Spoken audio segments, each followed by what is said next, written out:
Bonjour à tous, Bezrat Hashem, aujourd'hui Parashat Shemot. On arrive à la Parashat de Shemot. On va voir un très beau pirouche, magnifique, de l'auteur du Ben Ishraï, Alav Shalom, dans son livre Od Yosef Chai, sur les drachot. Il y a Od Yosef Chai dans les halachot, et ça c'est Od Yosef Chai dans les drachot. Et là, le Ben Ishraï pose une question. Il dit, dans le Pasouk c'est écrit, quand maintenant le Pasouk va résumer combien de personnes sont descendues en Égypte quand Yaakov il descend avec toute sa famille. Et le Pasouk il va résumer, il va dire Vahi kol nefesh yotze yerech Yaakov. Donc tous les descendants de Yaakov qui sont descendus en Égypte quand Yaakov est descendu avec sa famille pour voir Yosef, combien ils étaient? Shiv'im nefesh, et c'est écrit Yosef aya bemitzrayim. Sur ça, maintenant, on va voir, sur ce pasouk-là, on va voir trois questions. Trois questions importantes dans ce pasouk. Alors, on commence. La première question, il nous dit, le Ben Ishraï, et il nous dit, la première question, c'est par rapport au premier pasouk de la paracha. Le premier pasouk de la paracha, il te dit, Ve'ele shemot bene Yisraël. Voilà les noms des enfants d'Israël. C'est qui Israël? C'est Yaakov. Alors, première question, c'est quoi? Pourquoi dans le pasouk s'écrit Vahi kol nefesh yotze yerech Yaakov? Parce que yerech Yaakov, c'est les enfants d'Israël, c'est les enfants de Yaakov. Pourquoi dans le pasouk il dit les enfants de Yaakov et non pas Israël comme le début de la paracha? C'est-à-dire après que la paracha a cité tous ceux qui sont descendus en Égypte, alors elle a résumé, voilà les enfants de Yaakov. Mais au début de la paracha, elle a dit Béné Yisraël, les enfants de Israël. Donc, la première question, pourquoi la Torah elle a changé? Bon, je lis ça dans les mots. Lamalo amar yotze yerech Israël, kedekarele beresh parasha beshem Israël. Voilà, première question. Donc, il fallait qu'ils disent aussi dans la suite, comme au début, Béné Israël, il aurait dû dire Yerech Israël et non pas Yaakov. Deuxième question. Lama amar yotze yerech, aval elebea yotze Béné Yaakov. Au début de la paracha, tu as dit Béné Israël. Donc, si tu as changé Israël pour Yaakov, tu aurais dû Béné Yaakov. Comme tu as dit au début, Béné Israël. Et pourquoi tu as changé? Tu as mis le mot Yerech. Yerech au lieu de Béné. Tu as dit Yerech Yaakov. Deuxième question. Et là, sur cette deuxième question, il dit le Ben Ishraï, Uma balelamdenu be'omro ve Yosef. Pardon, je suis dans la troisième. La troisième. Et maintenant, la fin du pasouk, il te dit que Yosef était en Égypte. Et là, maintenant, le Ben Ishraï pose la troisième question. C'est quoi le chidouche de me dire que Yosef était en Égypte? Et là, le Ben Ishraï, il nous dit Denoda hu ken mi mesher parashiot shekadmu. On sait que Yosef était en Égypte des parashiot qu'on a vus. Attends, on a commencé depuis Vayeshev. Yosef Urad b'Mitzrayim. Ensuite, Vayishev. Ensuite, Vayigash. Ensuite, il y a, Miketz, Vaïchev, Miketz, Vaïgash, Vaïchi. Toutes ces parachiotes, on sait que Yosef est en Égypte. C'est quoi le chidouche dans Parashat Shemot de me dire que Yosef était en Égypte? Voici trois questions que le Ben Ishraï y pose. Et là, maintenant, il va répondre. Il dit comme ça, Venir Ali Bessiata Dishmaya Denoda. Donc, il commence que quoi? Que Yaakov Avinu, Alav Shalom, Ayalo Bitrila Shem Yaakov. Ça veut dire, au début, comment il s'appelait? Yaakov. À la naissance, comment il s'appelait? Yaakov. Et tant qu'il s'appelait Yaakov, c'est là qu'il a enfanté toutes les tribus. Les 12 tribus sont nées quand il s'appelait Yaakov. Après qu'il a enfanté les 12 tribus, il va s'appeler Yisraël par le Saro shel Esav, par le Malach, par l'ange, ce qui est le Sar de Esav, il va lui annoncer qu'il va s'appeler Israël. Mais c'est après qu'il a enfanté les 12 tribus. Par contre, Arnira Shishem Israël ou Gadol Mishem Yaakov. Il faut savoir que quoi? Que le nom Israël, il est plus élevé. Il est plus élevé que le nom Yaakov. Parce qu'il te dit tout ça. Déjà tu le vois. Des fois tu le vois dans le mot lui-même. Israël, il te dit Kishem Israël. Parce que le nom Israël, Moré al-Srara. Srara, c'est quelqu'un qui a un poste important. C'est quelqu'un qui a une nomination et on l'a nommé responsable. Donc ça s'appelle une Srara. s'appelle une élévation dans son titre. Donc ça devient le mot Yisraël. C'est plus que Yaakov. Donc déjà son nom l'indique que le nom Israël, il est plus élevé que Yaakov. Et comme il dit le passouk, qui dit Piresh Malach, le Sarosh al-Esav, comment il a dit? Il a dit Lo yikare od shimcha Yaakov ki im Israël. Et pourquoi il lui dit le Malach? Le Sarosh al-Esav lui dit pourquoi tu vas t'appeler aujourd'hui Israël et non pas Yaakov? La raison c'est la suivante. Ki sarita im Elohim ve'im anashim vatuchal. Parce que ki sarita kaviachol tu as bataillé contre Elohim, contre les forces spirituelles du mal, les forces de Esav, etc. Et contre Anashim, c'est les anges. Et voilà que tu as gagné, Vatuchal, tu as gagné. Par contre, ça c'est Israël. Aval Shem Yaakov Nikra Shem Ha'akev. Par contre, le nom Yaakov, c'est pas un nom qui vient d'une importance spécifique. Au contraire, il te dit le nom Yaakov il va venir parce que le passouk il a dit Veyado Ochezed Be'akev Esav Vaikra Shemo Yaakov. Ça veut dire que sa main tenait le talon de Esav, on l'a appelé Yaakov. Donc voilà que le nom Yaakov vient du mot talon. Le talon, en hébreu, le talon c'est Akev. Veyado Ochezed Akev, ça veut dire quoi? Ça veut dire quoi? On va voir. Il aurait un chidouche incroyable, le Ben Ishraï. Donc le talon, c'est la source Kaviachol, c'est la source du nom Yaakov. Maintenant, c'est pas fini là. Deuxième raison qu'ils appellent Yaakov, il te dit le Ben Ishraï. Ve'od nameshem Yaakov piresh oto Esav. Maintenant, la deuxième raison qu'ils appellent Yaakov, c'est Esav qui la donne. Première raison, c'est la Torah. La dit Yado ochezet be'akev Esav. Donc ça c'est la première raison, c'est le Akev, c'est le talon. Le talon c'est la fin du corps, c'est le plus bas. Alors que Israël c'est Sarita, im Elohim va'anashim vatuchal, donc c'est un plus haut niveau. Deuxième raison, c'est Esav qui la donne. C'est quoi la raison? Il dit Esav à son père Yitzhak. Il lui dit que le nom Yaakov vient nous enseigner la ruse. Qu'il a utilisé la ruse pour me tromper. Parce que Yaakov, il dit Esav Ukba ou Merma. C'est-à-dire que c'est une ruse, il m'a trompé. Comme il dit Esav à Yitzhak, son père, dirtiv, Achi Kara Shemo Yaakov, Vaya Kevenize Paramaim. Voici la raison qu'il a appelé Yaakov, parce qu'il m'a rusé, il m'a trompé 2 fois.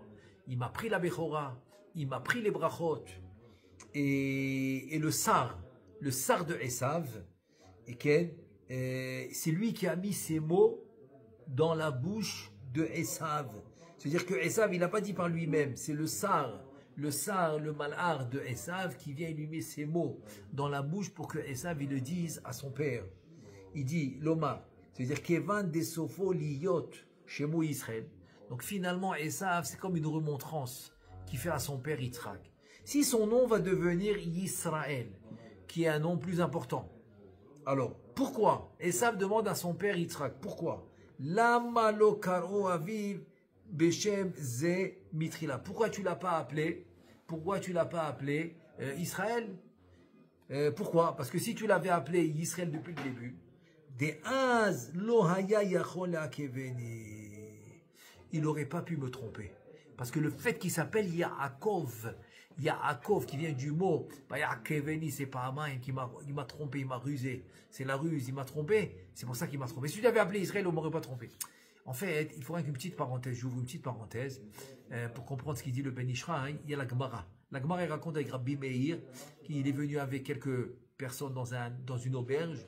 Et avant Shabbat, ils avaient la coutume de donner leur bourse, parce qu'ils devaient passer Shabbat, pour ne pas qu'ils se fassent voler, que le propriétaire de l'auberge, il garde la bourse de chacun.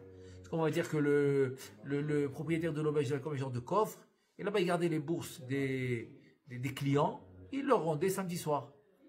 Et Rabbi Meir, quand il a vu le nom du propriétaire de l'auberge, un nom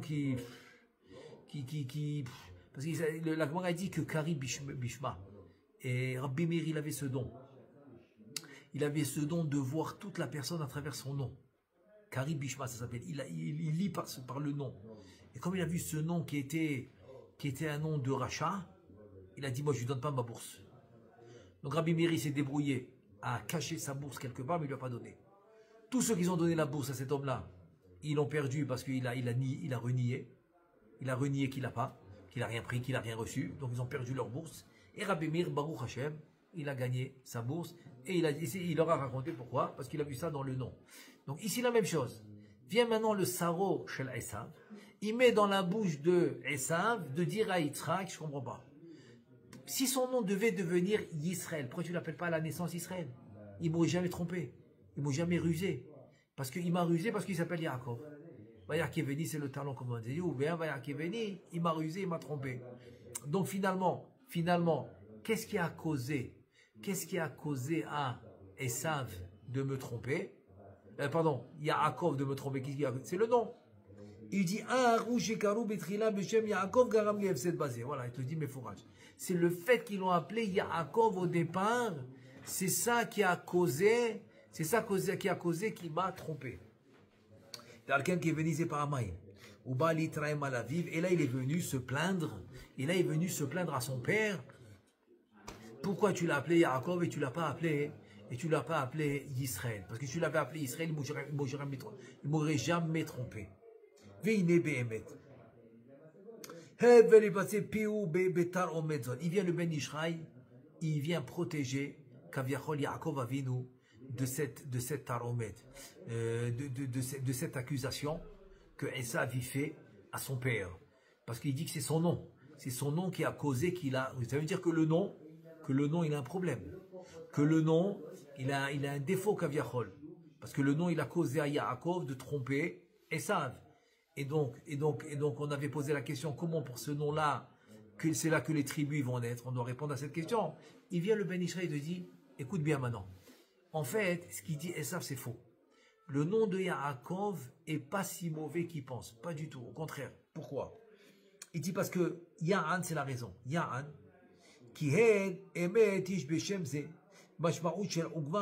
c'est vrai. Si tu prends le mot Yaakov lui-même, il m'a rusé, il m'a trompé, tu as raison.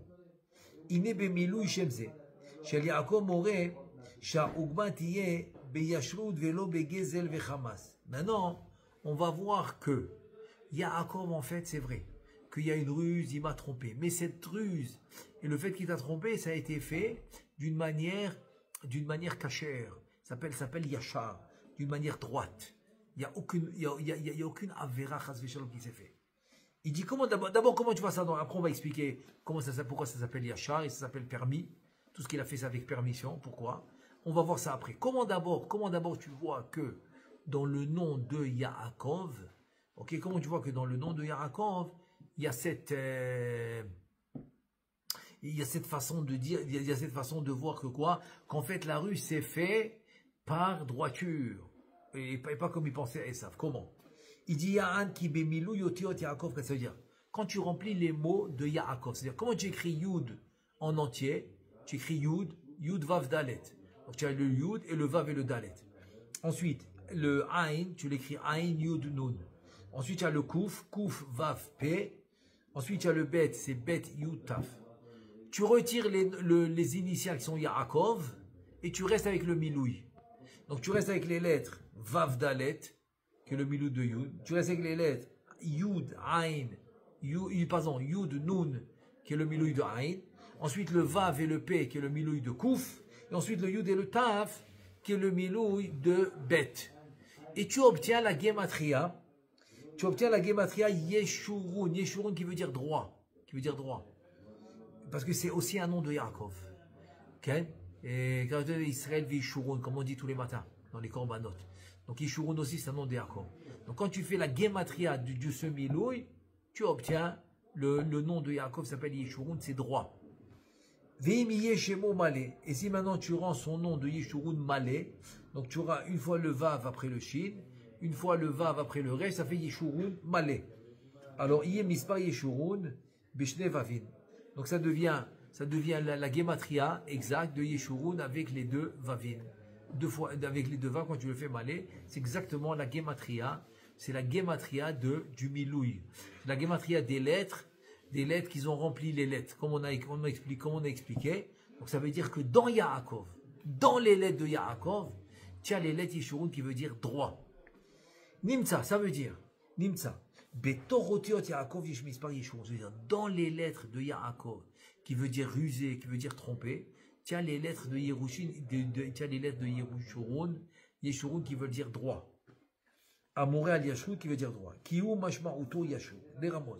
Alors, qu'est-ce que je viens allusionner ici? C'est quoi l'allusion? Il te dit, Zoa Ugba shebe mashmaut otiot Yaakov. Cette ruse que tu as appris du nom Yaakov, ineina aset be Yashud velo be Gezel ve Hamas. Ça veut dire que cette ruse que tu l'as appris du nom Yaakov, c'est fait par droiture. C'est fait tout en bonne et due forme, sans aucune faille chas shalom de gezel, de vol ou chas shalom de quelque chose d'interdit. Pas du tout. Tout ça s'est fait tout ça s'est fait en bonne et due forme, et donc il a jamais volé Esav. Il a pris en fait ce qui lui revenait. J'ouvre une parenthèse pour comprendre ça. Il y a la Gemara d'Ombrachot, dans la page 5, la page He, elle raconte l'histoire de Ravuna. Ravuna, son business c'était quoi? Son business c'était vendre du vin. Il vendait du vin, donc il avait 400 barils de vin. 400 barils, et c'est comme ça qu'il faisait sa part ça toute l'année. Et là, et maintenant voilà qu'un jour il va pour se servir du vin pour le vendre. Il voit qu'il sent le vinaigre. Il goûte le vin, c'est du vinaigre. Tout son vin, les 400 barils, ont tourné en vinaigre. Maintenant, Ravuna, il sait que si c'est quelque chose qui est arrivé comme ça, c'est sûr qu'il y a une raison. Il y a une raison qui s'est passée. C'est pas, c'est des tzadikim à 100%. Donc il va voir les chachamim. Il leur dit, qu'est-ce que vous avez sur moi? Qu'est-ce que vous voyez sur moi que j'ai fait pas bien? Que j'ai reçu cette punition? Que mes 400 barils deviennent du vinaigre? Il leur dit, c'est très simple. Tu ne payes pas ton haris. C'est quoi le haris? C'est à l'époque, qu'est-ce qu'ils avaient? L'employé, au lieu de lui donner un salaire fixe, il lui donnait des pourcentages. Alors tu vas travailler le terrain, tu vas le semer, tu vas le cultiver, tu vas le semer, après tu vas le récolter, etc. Et donc il s'occupait de son kérem, de sa vigne, et comme ça qu'il faisait le vin. Et il recevait son pourcentage. À part le pourcentage, il y avait ce qu'on appelle les zmorot. C'est des morceaux de bois qu'ils utilisaient par exemple pour la cheminée ou pour chauffer les marmites, etc., etc. Et là aussi, ils se partageaient.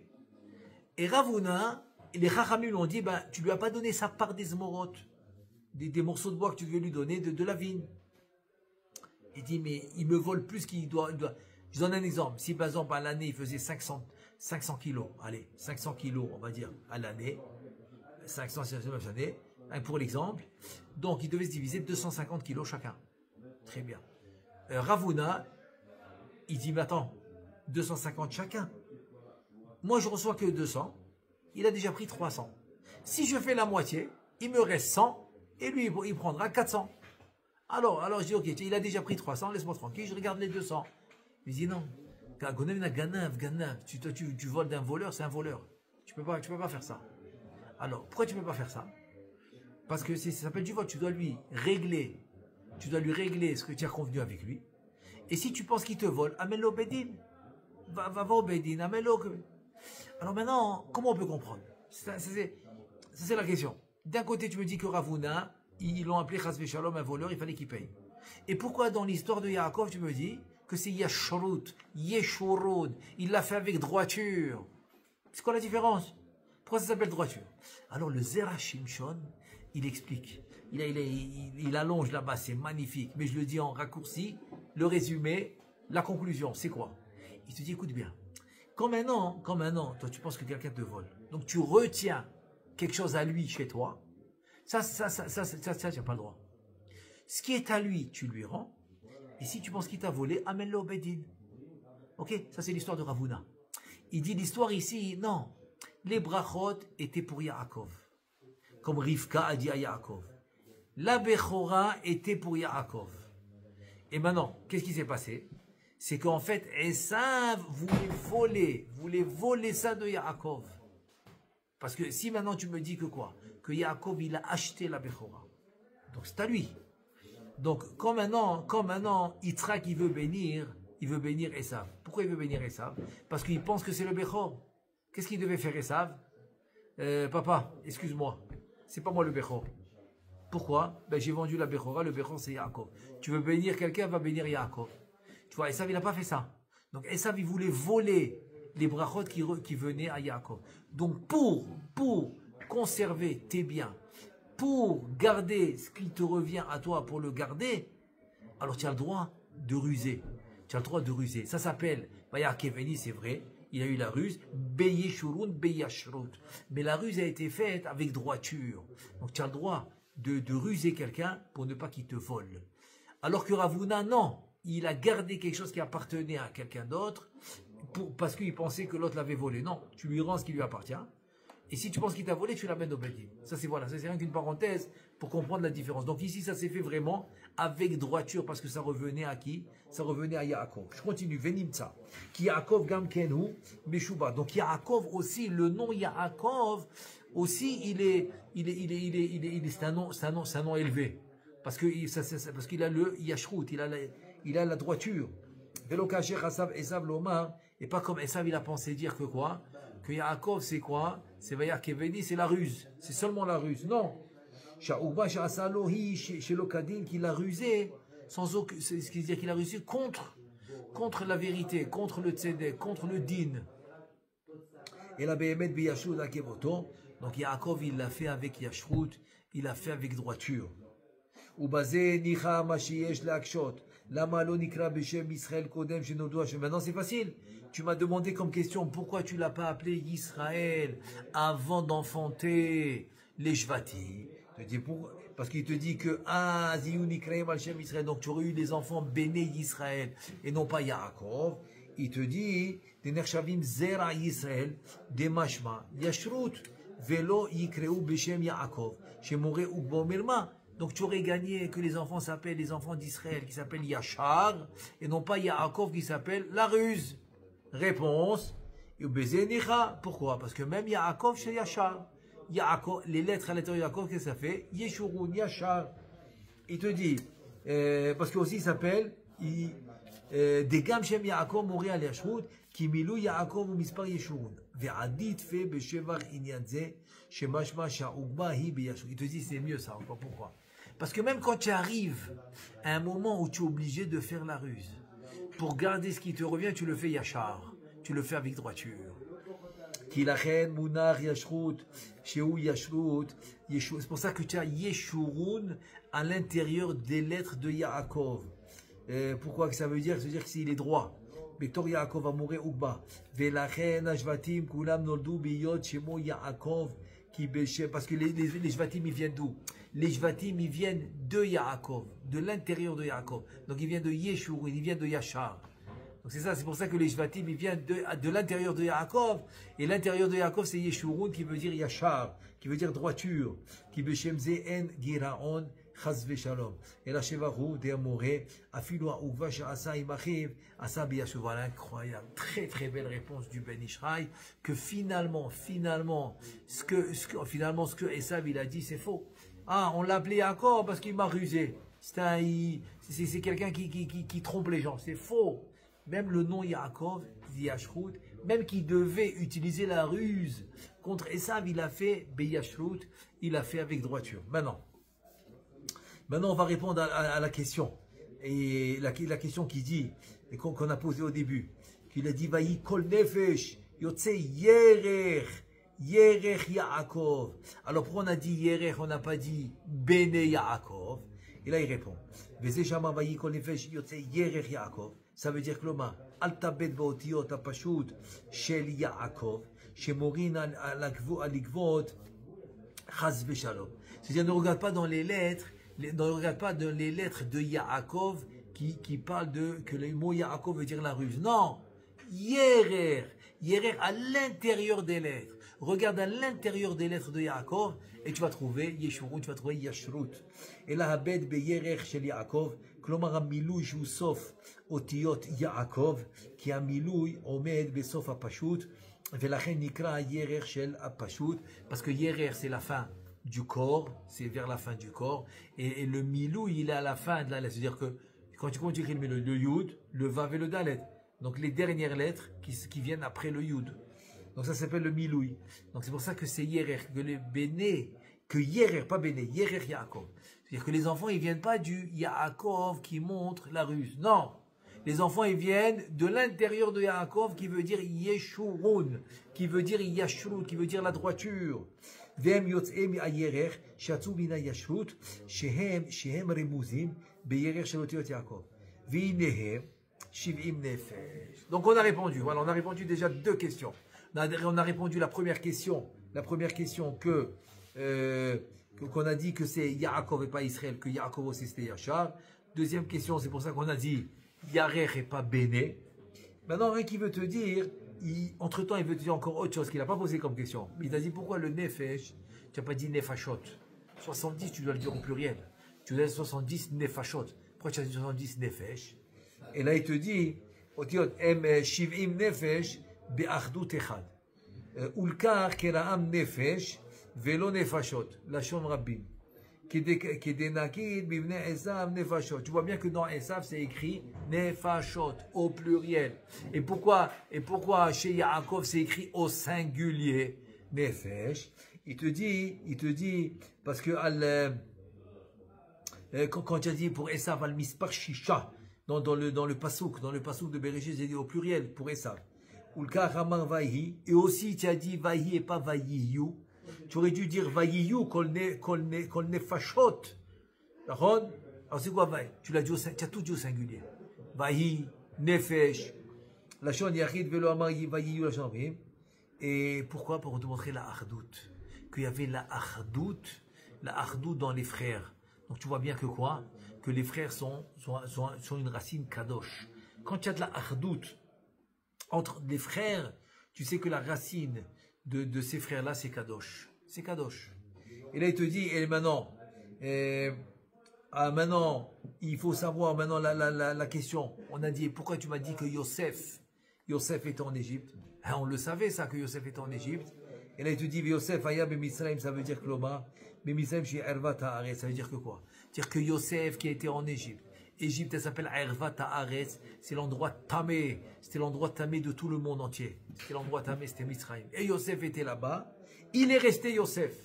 Il est resté connecté à la spiritualité. Il est resté connecté à la divinité. Il est resté connecté avec la Gdusha. Aya Yosef betarvayu, shaitalo mikode behavayato, pardon. Parce que le pasteur, comment il dit? Yosef haya. Il était, c'est-à-dire il est resté comme il est. Il est resté comme il était. Il est resté la même chose. C'est pour ça que Yosef, Yosef haya, qui aviato, qui mikodem. Mazé qui aviato, shaitalo mikodem. Mais Etcheno, là, depuis comme il est né. Shaya achuz bayesod ha'elyon anikra b'shem Yosef, parce que Yosef, ça fait 6 havayot. 6 havayot qui fait 156 lumières. Yosef, 156 lumières. Orojejlo. Shem keminyan Yosef. Yosef, c'est 156 lumières. C'est 6 fois le Shem Havaya. 6. 6 fois 26, 156. Et ça fait Yosef. Il est resté connecté avec les 156 lumières. Même qu'il était en Égypte, be'arvat haaretz. Ve'havaya azu, aïta gam be'havayato, be'mitzrayim, shei arvat haaretz. Même dans un pays de Ervat Haaretz, de Touma, aussi haut niveau de Touma, il est resté connecté avec les 156 lumières. C'est pour ça que le Passouk vient me dire, Ve Yosef Haya, Haya ke aviato. Comme il était, il est resté. Yosef Haya be Mitzrayim. Donc il est resté connecté avec ses lumières, il est resté connecté avec la spiritualité. Incroyable. C'est ce que chacun d'entre nous, il doit essayer de faire. Il doit essayer de faire, c'est ça. C'est de rester connecté toujours avec la Gdusha, avec son Shoresh à lui. C'est comme ça que l'homme, Béhémet, il monte de niveau. C'est en restant connecté avec la Gdusha. Maintenant, pour finir ce rideau, il continue le Ben Ishraï. Il ramène le pasouk de Yeshaya Navi dans le chapitre 29. Il te dit là maintenant, on va comprendre une chose. Qui dit, Lo ata yevosh Yaakov, c'est pas maintenant que Yaakov il va avoir honte. Velo ata pana vichavru, que sa face va être hiver, il va être pâle. Pourquoi? Kibir Oto Yelada, parce qu'on va voir ses enfants. Maase Yadi Bekirbo. C'est quoi Maase Yadi? Que Maase Yadi Bekirbo. Maintenant, c'est quoi Bekirbo? Là, il va expliquer tout de suite le Ben Ishraï. Il dit comme ça. Yakdishu Shemi, Vigdishu et Kedosh Yaakov. Ils vont faire Kiddush Hashem, quoi, pour Akadosh Baruch Hu. Ve'ainu. Alors, c'est quoi Yeladav? C'est quoi les enfants? Il dit les enfants, des enfants dans le mot Yeladav du Passouk, le Ta'am. On a les Ta'amim, les Tekudot, etc. Le Ta'am, ça va chez Shne Gerishin. C'est comme deux vaves. C'est comme deux vaves. Il dit donc Shne Gerish, Yeladav, c'est les Shvatim. Pourquoi? Parce que le Ta'am, c'est Shne Gerishim, c'est deux vaves. Donc si c'est deux vaves, ça fait 12. Donc c'est les 12 tribus. Il te dit chez Misparam, Yudbet, Midan, Yudbet, Shvatim. Donc si je vois le Passouk, il te dit qu'il les enfants de Yaakov, combien ils sont? 12. Qui sont inscrits dans le pectoral. 6 et 6. Aktuvim ba'efod. Shisha veshisha. Ve'ma'ase yadi shekulam tzadikim. Tu as compris? Mazé ma'ase yadi qu'ils sont tous tzadikim. Ve'em remuzim bekirbo shenikrem beshem yeshurot. Donc c'est quoi? Ils sont remuzim, ils sont c'est allusionné. Ils sont en allusion où c'est bekirbo. Bekirbo de qui? À l'intérieur du nom de Yaakov. Donc c'est quoi à l'intérieur du nom de Yaakov? C'est Yeshurun. Donc c'est-à-dire que les enfants, ils viennent pas du nom Yaakov qui veut dire tromper, qui veut dire ruser, qui veut dire, tu vois, je veux dire, non. Les enfants de Yaakov, ils viennent de l'intérieur du nom Yaakov, qui est le Milouï, qui veut dire quoi? Qui veut dire Yachar, qui veut dire droit. C'est pour ça que c'est une mida extraordinaire. Aussi, c'est bon, c'est un grand moussard par rapport aux enfants. C'est-à-dire, pour avoir des enfants qui sont droits, eh bien évidemment, il faut que le père et la mère, ils soient droites. Quand eux, ils sont droits, donc, et automatiquement, les fruits, ils vont être droits. C'est ça qu'il dit. Il dit, Bekirbo, il faut que ça soit en toi. En toi. Mais à l'intérieur de Yaakov, il y avait la Yashrut. Il y avait Yeshurun, la Yashrut, la droiture. Donc, les enfants, ils sortent droits. Toi aussi, si à l'intérieur, tu as des bonnes midotes, comme ça, les enfants, ils sortent avec des bonnes midotes. Chez Mezakeno, Amen. Bracha v'atzlacha, Amen.